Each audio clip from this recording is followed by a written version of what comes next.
Middle east के दौरे पर निकले अमेरिकी राष्ट्रपति डोनाल्ड ट्रंप की हालिया घोषणाओं ने इसराइल को चौंका कर रख दिया। इसराइल जिन्हें अपना कट्टर दुश्मन मानता है, ट्रंप उनसे नजदीकियां बढ़ा रहा है। ट्रंप का ये कदम इसराइल के लिए इसलिए भी हैरान कर देने वाला है क्योंकि ट्रंप को इसराइल का सबसे भरोसेमंद सहयोगी माना जाता है। वहीं अब उनके फैसलों से नेतन्याहू सरकार में बेचैनी दिख रही है। ट्रंप ने इस बार अपने दौरे में इसराइल को पूरी तरह से नजरअंदाज कर दिया है, जो कि संकेत है कि उनका ध्यान अब अरब देशों, खासकर अमीर खाड़ी देशों जैसे कतर के साथ आर्थिक साझेदारी पर है। इसराइल कतर पर लंबे समय से हमास को समर्थन देने का आरोप लगाता रहा है। ईरान, यमन और हमास पर नरमी दौरे से पहले ही अमेरिका और ईरान के बीच बातचीत ने इसराइल को बेचैन कर दिया था। ट्रंप का यमन में ईरान समर्थित हूती विद्रोहियों पर बमबारी रोकने का फैसला भी इसराइल को चुभा है, क्योंकि हूती लगातार इसराइल पर मिसाइल दाग रहे हैं। सबसे बड़ी बात, ट्रंप प्रशासन ने गजा में फंसे अमेरिकी बंधक एडन अलेक्जेंडर की रिहाई के लिए हमास से समझौता किया,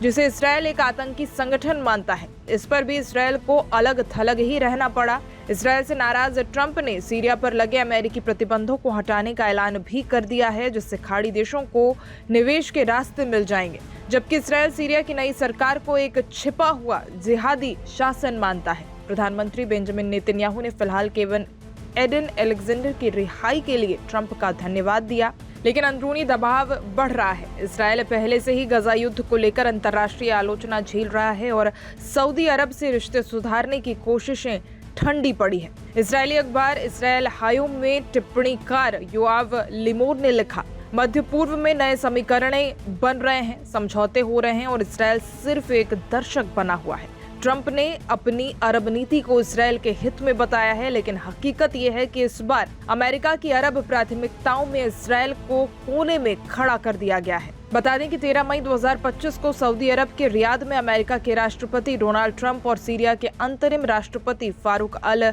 शरा के बीच हुई बातचीत ने इतिहास रच दिया। इस बैठक के चंद घंटों बाद ही अमेरिका ने सीरिया से आर्थिक और राजनीतिक प्रतिबंध हटा लिए। सालों की तनातनी, युद्ध और राजनीतिक तनाव के बाद अब एक नई सुबह। इसके कारण सीरिया की राजधानी दमिश्क में सड़कों पर खुशियां, बाजारों में चहल पहल और लोग झंडे लहराते हुए नजर आए। 13 मई 2025 को सऊदी की राजधानी रियाद में अमेरिकी राष्ट्रपति डोनाल्ड ट्रंप और सीरिया के अंतरिम राष्ट्रपति फारूक अल शरा की मुलाकात हुई और इसी के साथ अमेरिका ने सीरिया से एक के बाद एक कड़े प्रतिबंध हटा दिए। ये प्रतिबंध 2011 में शुरू हुए गृह युद्ध के बाद लगाए गए थे, जिनका असर सीरिया की अर्थव्यवस्था, तेल निर्यात, दवा आपूर्ति और विदेश व्यापार पर पड़ा था। हालांकि वैश्विक स्तर पर ट्रंप की मुलाकात उसी वक्त से हुई जिसे अमेरिका ने सालों पहले एक आतंकी घोषित कर रखा था। यही नहीं बल्कि जौलानी यानी अल शरा पर 1 करोड़ अमेरिका डॉलर का इनाम भी घोषित कर रखा था।